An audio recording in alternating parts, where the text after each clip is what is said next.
हैदराबाद शहर में एक और हिट एंड रन का अफसोसनाक वाकया सामने आया है, जहां एक टैक्सी ड्राइवर ने न सिर्फ गाड़ी से एक शख्स को टक्कर मारी, बल्कि झगड़े के दौरान मुबैना तौर पर जुनून में आकर उसे गाड़ी के बोनेट पर लटकाकर तकरीबन 2 किलोमीटर तक घसीटता रहा।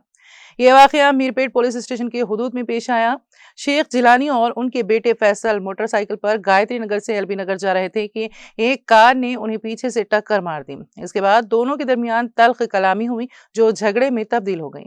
बताया जाता है कि कार में मौजूद शख्स ने मुश्तइल होकर हमला किया। जब ड्राइवर फरार होने की कोशिश कर रहा था तो जिलानी ने गाड़ी रोकने की कोशिश की, लेकिन वो बोनेट पर लटक गए।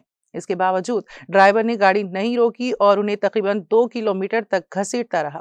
राहगीरों की जानिब से इस वाक़े की वीडियो बनाई गई, जिससे ये दिल दहला देने वाला वाक़या सामने आया। गाड़ी बिल आखिर बालापुर क्रॉस रोड तक पहुंची और फिर वापस मुड़ते हुए मंडम्मा मल्लमा जंक्शन के करीब मुकामी अफराद ने उसे रोक कर ड्राइवर को पकड़ लिया। हादसे में फैसल जिलानी की दोनों टांगें टूट गईं और उन्हें एक खानगी हॉस्पिटल में दाखिल कराया गया है, जहां उनका इलाज जारी है। पुलिस ने वाक़े की तहकीकात शुरू कर दी।